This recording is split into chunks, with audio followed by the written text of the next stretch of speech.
ಪರಮ ಸದ್ಗುರುವಿನನ್ನು ಸ್ಮರಿಸಿಕೊಂಡು ಅಲ್ಲಾಹನನ್ನ ಧ್ಯಾನಿಸಿ ಕಸೂಟಿ ಗ್ರಾಮದಲ್ಲಿ ಮಹಾನ್ ಶರಣ ಸೂಫಿ ಸಂತರು ಹಜರತ್ ಶಹಜಾನ್ ಮಸ್ತಾನ್ ಶಾವ್ಲಿಯವರ ದರ್ಗಾದ ಉರುಸು ಹಾಗೂ ಅಲಾವಿ ಪರಂಪರೆಯ ಶರಣರ ಸರ್ವಧರ್ಮ ಭಾವೈಕ್ಯತೆಯ ಸಮಾರಂಭದ ದಿವ್ಯ ಸಾನ್ನಿಧ್ಯವನ್ನು ವಹಿಸಿದ ನಮ್ಮ ನಿಮ್ಮೆಲ್ಲರ ಅಚ್ಚುಮೆಚ್ಚಿನ ಸ್ವಾಮಿಗಳಾಗಿರತಕ್ಕಂಥ ಅಭಿನವ ಒಪ್ಪತ್ತೇಶ್ವರ ಮಹಾಸ್ವಾಮಿಗಳ ಪಾದಾರ ಬಿಂದಗಳಲ್ಲಿ ಪ್ರಣಾಮಗಳನ್ನು ಸಲ್ಲಿಸಿ ಈ ಸಮಾರಂಭದಲ್ಲಿ ವೇದಿಕೆ ಮೇಲೆ ಆಸೀನರಾದ ಹೊಸಮಠದ ಸ್ವಾಮಿಗಳಲ್ಲಿ, ಬದಾಮಿಯ ಶ್ರೀಗಳಲ್ಲಿ ಹಾಗೂ ಸಿಂಧನೂರಿನ ಶ್ರೀಗಳಲ್ಲಿ, ಮುಳುಗುಂದದ ಶ್ರೀಗಳಲ್ಲಿ ಕೂಡ ಶರಣುಗಳನ್ನು ಹೇಳ್ತಾ ವೇದಿಕೆ ಮೇಲೆ ಆಸೀನರಾದ ಎಲ್ಲರಿಗೂ ಶರಣಾರ್ಥಿಗಳನ್ನು ಸಲ್ಲಿಸಿ ಈ ಒಂದು ಕಾರ್ಯಕ್ರಮವನ್ನು ನೋಡಲು ಭಾಗವಹಿಸಿ ಸಂತೋಷದಿಂದ ಕುಳಿತುಕೊಂಡಿರತಕ್ಕಂಥ ತಮ್ಮೆಲ್ಲರಿಗೂ ಶರಣಾರ್ಥಿಗಳು. ಈಗ ಮಾತನಾಡುವುದು ಏನೂ ಉಳಿದಿಲ್ಲ.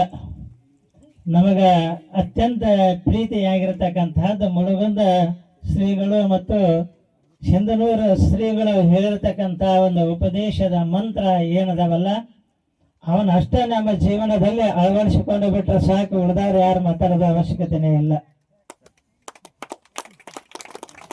ಈ ಒಂದು ಕಾರ್ಯಕ್ರಮ ಇದು ಹಿಂದೂ ಮುಸ್ಲಿಂ ಬಾಂಧವರ ಭಾವೈಕ್ಯತೆಯ ಸಮಾರಂಭ. ಇದು ಜಾತಿ ಸೂತಕವೆಂಬ ಮಾತಿಲ್ಲ, ಸುಜ್ಞಾನದಳು ಜಾತಿ ಪಂಥಗಳ ಮೊದಲಿಲ್ಲ. ಎದರೊಳಗಿಲ್ಲ? ಸುಜ್ಞಾನದಲ್ಲಿ, ಅರಿವಿನಲ್ಲಿ, ತಿಳುವಳಿಕೆಯಲ್ಲಿ ಯಾರಲ್ಲಿ ಅರಿವು ಅದ, ಯಾರಲ್ಲಿ ಜ್ಞಾನ ಅದ ಅವರಿಗೆ ಮಾತ್ರ. ಜಾತಿ ಸೂತಕವೆಂಬ ಮಾತಿಲ್ಲ, ಸುಜ್ಞಾನದಳು ಜಾತಿ ಪಂಥಗಳು ಮೊದಲಿಲ್ಲ. ಎಲ್ಲ ಜಾತಿಯು ಸ್ವರ್ಗ ನರಕದೆ. ಸ್ವರ್ಗ ನರಕ ಅಂತ ಹೇಳ್ಕೊಂತ ಬಂದಂತವ್ರು ನಾವು. ಅಲ್ಲಿ ಏನಾರ ನರಕಗಳು ಸ್ವರ್ಗಗಳು ಬೇರೆ ಬೇರೆ ಜಾತಿ ಅದಾವನ? ಇದು ಇವ್ರ ಜಾತಿದು ಈಚೆ ಕಡೆ ಹೋಗ್ಲಿ, ಇವ್ರದ್ದು ಈ ಜಾತಿದು ಈಚೆ ಕಡೆ ಹೋಗ್ಲಿ ಅಂತ ತಿಳ್ಕೊಂಡು ಏನಾರ ಅಲ್ಲಿ ಬೋರ್ಡ್ ಹಾಕಿದಾರೇನು?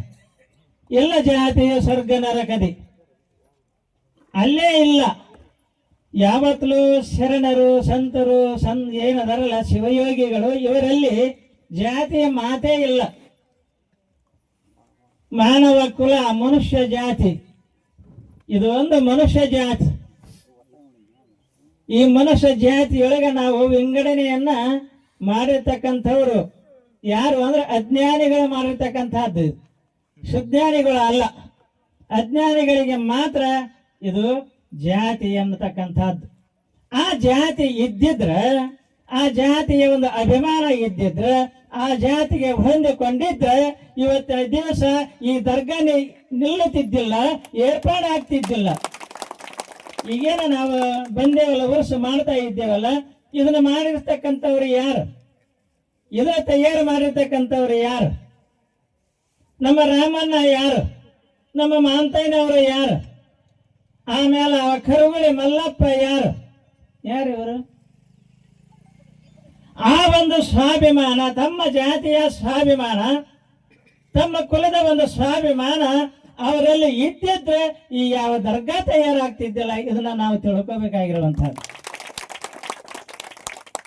ಫಕೀರ ಸ್ವಾಮಿಗಳ ಉದಾಹರಣೆ ಹೇಳಿದ್ರಲ್ಲ ಎಂತ ಅದ್ಭುತವಾಗಿರ್ತಕ್ಕಂಥದ್ದು. ಇಂಥ ಉದಾಹರಣೆಗಳು ಸಾಕಷ್ಟು ಅದಾವ ನಮ್ಮ ದೇಶದೊಳಗೆ. ಹಿಂದೂ ಮುಸ್ಲಿಮರ ಒಂದು ಭಾವೈಕ್ಯತೆ ಏನದಲ್ಲ, ಸಾಕಷ್ಟು ಉದಾಹರಣೆಗಳಾದ. ಅವನ ಹೇಳಿದ್ರೆ ಒಂದು ದಿನಾನು ಸಾಲದಿಲ್ಲ, ಒಂದು ವರ್ಷನೂ ಸಾಲಂಗಿಲ್ಲ. ಅಷ್ಟೊಂದು ಆಯಾವ ಧರ್ಮದಲ್ಲಿ ಅಡಕವಾಗಿರ್ತಕ್ಕಂಥವಾದ. ಅದಕ್ಕೆ ಆಯಾವ ಧರ್ಮ ಅನ್ನುವಂಥವು ಏನದವಲ್ಲ, ವಿಂಗಡಣೆ ಮಾಡಿ ಹೇಳ್ತಾ ಇದ್ದೇವಲ್ಲ, ಇದು ಇವರ ಧರ್ಮ, ಇದು ಅವರ ಧರ್ಮ, ಅದು ಅವರ ಧರ್ಮ. ಯಾವುದೇ ಧರ್ಮದ ಗುರಿ ಒಂದು, ಎಲ್ಲ ಧರ್ಮಗಳ ಗುರಿ ಒಂದೇ ಒಂದು. ಮಲಪ್ರಭಾ ನದಿ ಇರಬಹುದು, ಗಂಗಾ ನದಿ ಇರಬಹುದು, ಅನೇಕ ನದಿಗಳದಾವಲ್ಲ, ಅನೇಕ ನದಿಗಳಿಗೆ ಹೆಸರು ಇಟ್ಟಿದ್ದೀವಿ ನಾವು. ತುಂಗಭದ್ರಾ ಇರಬಹುದು, ಎಷ್ಟು ನದಿಗಳದಾವಲ್ಲ, ಎಲ್ಲಾ ನದಿಗಳು ಎಲ್ಲಿ ಹೋಗ್ತವೆ? ಎಲ್ಲಾ ನದಿಗಳು ಎಲ್ಲಿ ಹೋಗ್ತವೆ? ಗಂಗಾ ನದಿ ಮೊದಲು ಮಾಡಿಕೊಂಡು ಶಾಂತಿ ಸಾಗರಕ್ಕೆ ಹೋಗ್ತಾ ಇದ್ದಾವೆ. ಎಲ್ಲ ನದಿಗಳು ಶಾಂತಿ ಸಾಗರಕ್ಕೆ ಹೋಗ್ತಾವ, ಅಲ್ಲಿ ಒಂದಾಗ್ತಾ ಇದ್ದಾವ. ನಾವು ಯಾರೇ ಇರಲಿ, ನಾವೇ ಇರಲಿ, ಇವರೇ ಇರಲಿ, ಅವರೇ ಇರಲಿ, ಯಾವುದೇ ಧರ್ಮ ಇದ್ರೂ ಕೂಡ ಆ ಧರ್ಮದ ಕೊನೆಯ ಸಂದೇಶ ಶಾಂತಿ ಅಂತಕ್ಕಂಥ ಸಂದೇಶ. ಎಲ್ಲವೂ ಶಾಂತಿಯನ್ನ ಸಾರತಕ್ಕಂಥ ಧರ್ಮಗಳಿವು. ನಾವೆಲ್ಲ ಅಶಾಂತಿಯ ವಾತಾವರಣದಲ್ಲಿ ನಾವು ಬೆಳೆಯತಕ್ಕಂಥವ್ರು ಆಗಿದ್ದೇವೆ. ನಮ್ಮಲ್ಲಿ ಶಾಂತಿನೇ ಇಲ್ಲ, ಎಲ್ಲಿ ಹುಡುಕಿದ್ರೂ ಶಾಂತಿ ಇಲ್ಲ, ಸಮಾಧಾನ ಇಲ್ಲ. ಅದು ಎಲ್ಲಿ ಆದ್ರೂ ಸಿಗತೈತಿ ಅಂತ ಹೇಳಿದ್ರೆ ಆ ಶಾಂತಿ ಸಮಾಧಾನ ಎಲ್ಲಿ ಸಿಗಬಹುದು? ನೀನು ಒಂದು ಕೋಟಿ ಗಳಸ, ನೀನು ಒಂದು 100 ಎಕರೆ ಗಳಸ, ನೀನು ಸಾಕಷ್ಟು ಬಂಗಾರವನ್ನು ಗಳಸ, ಅದರಲ್ಲಿ ಅಶಾಂತಿನ ಹೆಚ್ಚಾಗತ್ತಿಲ್ಲ ವಿನಃ ಶಾಂತಿ ಸಿಗೋದಿಲ್ಲ. ಅಂತ ಯಾವ್ದಾದ್ರೂ ಶಾಂತಿ ಸಿಗಬೇಕಾಗಿದ್ರೆ ಇಂಥ ಸಮಾವೇಶದೊಳಗೆ, ಇಂಥ ಮಹಾಸ್ವಾಮಿಗಳ ವಚನದೊಳಗ ಶಾಂತಿ ಸಿಗುತ್ತದೆ. ಇಲ್ಲಿ ಸಿಗುತ್ತದೆ, ಮತ್ತೆಲ್ಲಿ ಸಿಗಂಗಿಲ್ಲ. ಇಂಥ ಯಾವ ಕಾರ್ಯಕ್ರಮಗಳು ಈ ಗ್ರಾಮದೊಳಗೆ, ಈ ಗ್ರಾಮ ಅನುಕೂಲ ಇದು ಆಗಿಬಿಡ್ತೈತೆ. ನನಗೆ ಮೈ ತುಂಬತ್ತಂತಾರಲ್ಲ, ಕುದುರೆ ಕಾರದ ಇದು, ಕುದುರೆ ಕಾರದ ಇದು. ಇಂಥ ಯಾವ ಗ್ರಾಮದೊಳಗ ಒಂದಲ್ಲ, ಎರಡಲ್ಲ, ಮೂರಲ್ಲ, ನಾಲ್ಕಲ್ಲ, 100 ಕಾರ್ಯಕ್ರಮಗಳು ಜರುಗುತ್ತಾ ಇದ್ದಾವೆ. ಅದ್ರೊಳಗೆ ನಾವು ಅದೇವೆ, ಅದ್ರೊಳಗೆ ಇವರು ಅದಾರ. ಇವರು ಮಹಾಸ್ವಾಮಿಗಳು ಬರ್ತಾರ, ನಾವಂತೂ ಇದ್ದವ್ರ. ಇಷ್ಟು ಸ್ವಾಮಿಗಳು ಬರ್ತಾರ, ಇಷ್ಟು ಕಾರ್ಯಕ್ರಮಗಳು ಬರ್ತಾವ. ಈ ಊರಿಗೆ ಮಹಾನ್ ಜಗದ್ಗುರುಗಳು, 9 ಜಗದ್ಗುರುಗಳು ಈ ಊರಾಗ ಪಾದ ಹಾಕಿದ್ರು. 9 ಹಾಕಿ, ನೀನು 90 ಹಾಕು. ನಾವು ಇರೋದ ಹಿಂಗ. ನೀ ಎಷ್ಟು ಮಂದಿನಾರ ಕರಸ, ಯಾರೇನಾರ ಕರಸ, ನೀನು ಏನೇನಾರ ಹೇಳಸ, ನಾವಿರೋದ ಹಿಂಗ. ಇವ್ರನ್ನ ಕರೆಸಬೇಕು. ಈಗೇನು ಮಾತಾಡಿದ್ರಲ್ಲ 3 ಮಂದಿನ, ನಮ್ಮ ಗ್ರಾಮದ ಯಾವ್ದದ ಹಬ್ಬ? ಅಲ್ಲ,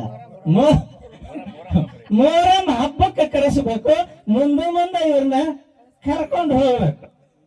ಆ ಮೊಹರಂ ಹಬ್ಬದ ಒಂದು ಮೆರವಣಿಗೆ, ಆ ಮೊಹರಂ ಹಬ್ಬದ ಒಂದು ಮೆರವಣಿಗೆ ಹೆಂಗ್ ಇರ್ತೈತಿ ಅಂತ ಹೇಳಂದ್ರೆ ಇವರು ಮತ್ತೊಮ್ಮೆ ಇವರಿಗೆ ಬರದಂಗ ಆಕೈತಿ. ಮತ್ತೊಮ್ಮೆ ಇವರಿಗೆ ಬರುವಂಗನೇ ಇಲ್ಲ.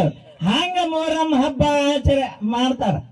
ಇದ ಒಂದು ಊರಲ್ಲ, ನಮ್ಮದಷ್ಟ ನಾ ಯಾಕೆ ಹೇಳ್ಕೊಳ್ಳಿ, ಇನ್ನೂ ಕಂಡಪಟ್ಟಿ ಊರದ ಸಾವಿರಾರು ಹಳ್ಳಿ ತಿರುಗಾಡಿ ಬಂದವರು ನಾವು. ಎಲ್ಲ ಊರಾಗ ಹಿಂಗೈತಿ. ಅದು ಭಾವೈಕ್ಯತೆಯ ಹಬ್ಬ, ಅದು ಶಾಂತಿಯನ್ನ ಸಾರ್ತಕ್ಕಂಥ ಹಬ್ಬ, ಸಮಾಧಾನವನ್ನು ಕೊಡ್ತಕ್ಕಂಥ ಹಬ್ಬ ಅದು.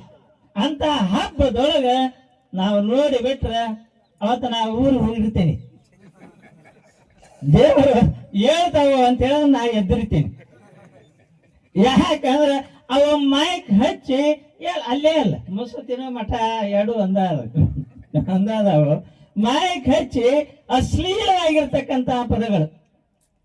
ಎಷ್ಟು ಖೇದ ಆಗಬೇಡ.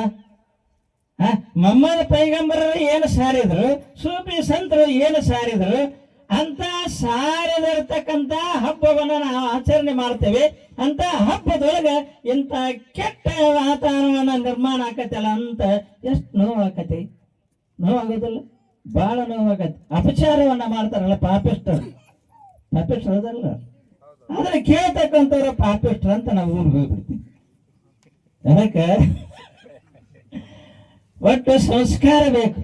ಸಂಸ್ಕಾರ ಯಾರಿಗೆ ಅಲ್ಲದು, ನಮ್ಮ ಜೀವನಕ್ಕಾಗಿ, ನಮ್ಮ ಒಂದು ಒಳಿತಿಗಾಗಿ, ನಾವು ಸಮಾಜದೊಳಗೆ ಹೆಂಗೆ ಬದುಕಬೇಕು ಅನ್ನತಕ್ಕಂಥದ್ದು ಕಲಿಸೋದ ಈ ಯಾವ ಕಾರ್ಯಕ್ರಮಗಳ ಉದ್ದೇಶ ಇದು.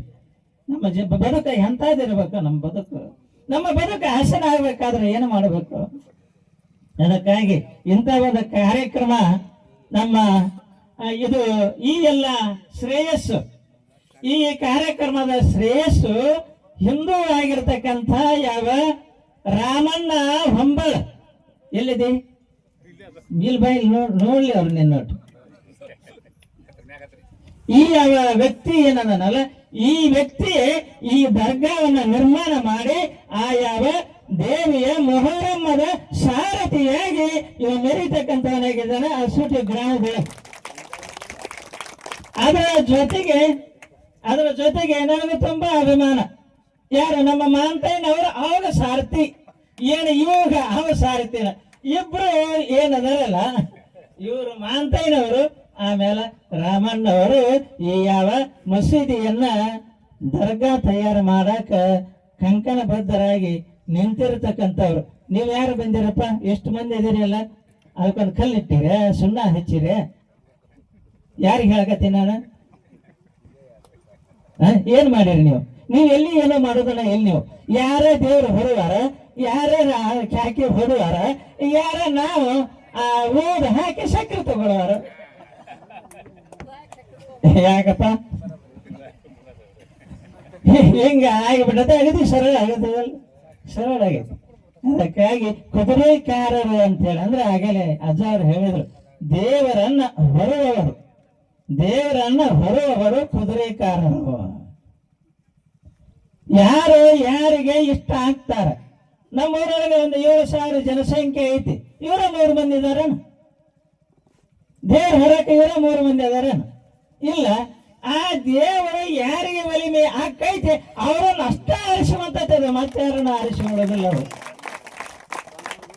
ನಮ್ಮ ಪರಮಾತ್ಮಗ ನಂದಿ ವಾಹನ ಆದ, ನಂದಿ ವಾಹನ ಆಗ್ಯಾನ, ಕುದುರೆ ವಾಹನ ಆಗ್ಯದ, ಆಮೇಲೆ ಸರ್ಪ ವಾಹನ ಆಗ್ಯದ. ಹಂಗ ಈ ದೇವರುಗಳು ಮನುಷ್ಯರನ್ನ ವಾಹನವನ್ನಾಗಿ ಮಾಡಿಕೊಂಡು ಅವರನ್ನ ಉದ್ಧಾರ ಮಾಡೋದರ ಸಲುವಾಗಿ ಯಾವ ನಮ್ಮ ನಾಡಿನಲ್ಲಿ, ಭಾರತ ಭೂಮಿಯಲ್ಲಿ ಇಂಥ ಒಂದು ಕಾರ್ಯಕ್ರಮಗಳು ನಡೀತಕ್ಕಂಥವಾಗಿದ್ದಾವ. ಈ ಕಾರ್ಯಕ್ರಮಕ್ಕೆ ನಮ್ಮ ಬದಾಮಿ ಶ್ರೀಗಳು ಸಾಕಷ್ಟು ಸಲ ಬಂದು ತಮ್ಮ ಉಪದೇಶವನ್ನ ಮಾಡಿ ಕೊಟ್ಟಿರ್ತಕ್ಕಂಥವರಾಗಿದ್ದಾರೆ. ನಮಾಜ್ ಮಾಡ್ತಕ್ಕಂಥ, ದೇವರನ್ನ ಇಡ್ತಕ್ಕಂಥ ಮಸೀದಿ ಎಲ್ಲಿ ಬಂತು? ಅಡಿಗೆಲ್ಲ ಹಾಕಕ್ಕೆ ಬಂದಿದ್ರು, ಅವರು ಬಂದಿದ್ರು. ಅಡಿಗೆಲ್ಲ ಹಾಕ್ಯಾರ, ಆಮೇಲೆ ಗಾಡಿ ಕಟ್ಟ್ಯಾರ, ಮ್ಯಾಗ ಏನ ಬಟ ಬಯಲೈತೆ. ಯಾಕ ದೇವರಂದ್ರೆ ಬಟ ಬಯಲು, ನಿರಾಕಾರನ ದೇವರು ಅಲ್ಲ. ಹೆಂಗದ ಅವಾಗ ರೂಪ ಇಲ್ಲ ಅವನಿಗೆ, ಯಾವ ದೇವರಿಗೂ ರೂಪ ಇಲ್ಲ, ಎಲ್ಲ ನಿರಾಕಾರವಾಗಿರ್ತಕ್ಕಂಥ ದೇವರು. ಅದಕ್ಕೆ ಅದನ್ನ ನಿರಾಕಾರ ಆಗಿಟ್ಟಿರೇನ ನಾವು? ಹೆಂಗದ ಹಂಗೆ ಇರ್ತೀವಿ ಅಂತಾರ ನಾವು ಅಂತೀನಿ. ಎಲ್ಲ ರಮಜಾನ್ ಅವಾಗ ನಾ ಹೇಳಿದ್ದೆ, ಮುಂದಿನ ವರ್ಷ ಅದರೊಳಗೆ ನಿಮ್ದು ಮಸೂದಿ ತಯಾರಾಗಬೇಕು, ಇಲ್ಕಂದ್ರೆ ಬರೋದಿಲ್ಲ ಅಂದಿದ್ನ. ಅದಕ್ಕೆ ನಮ್ಮನ್ನು ಕರೆದು ಬಿಟ್ಟಾರ, ಅವ್ರಿಗೆ ಬೆಳ್ತಾರಂತೇಳಿ. ಇರಲಿ, ಇಂಥ ಒಂದು ಕಾರ್ಯಕ್ರಮವನ್ನ ನೀವು ಭಕ್ತಿ ಭಾವದಿಂದ ನೆರವೇರಿಸಿಕೊಂಡು ಬಂದಿರತಕ್ಕಂಥವ್ರು. ಆದರ್ಶಮಯವಾಗಿರ್ತಕ್ಕಂಥ ಒಂದು ಕಾರ್ಯಕ್ರಮ ಇದು. ಎಲ್ಲರನ್ನ ಒಗ್ಗೂಡಿಸಿಕೊಂಡು ಇವನಾರವ ಎನ್ನದೇ ಎಲ್ಲರೂ ನಮ್ಮವರ ಅಂತ ಹೇಳ್ಕೊಂಡು ಈ ಕಾರ್ಯಕ್ರಮದಲ್ಲಿ ನೀವು ಭಾಗಿಗಳಾಗಿ ಯಶಸ್ವಿಗೊಳಿಸಿರ್ತಕ್ಕಂಥವರಾಗಿದ್ದೀರಿ. ನಿಮ್ಮೆಲ್ಲರಿಗೂ ಕೂಡ ಯಾವ ಅಲ್ಲಾಹ ಭಗವಂತ ಆಯುರ್ವಾರಾಗ್ಯ ಭಾಗ್ಯವನ್ನು ಕೊಟ್ಟು ಕಾಪಾಡಲಿ ಅಂತ ಹೇಳ್ಕೊಂಡು ಹೇಳಿ ನನ್ನ 2 ಮಾತುಗಳ ಶ್ರೀಗಳ ಪಾದಕ್ಕೆ ಹಾಕ್ತಕ್ಕಂಥ ಆಗ್ತಾರೆ.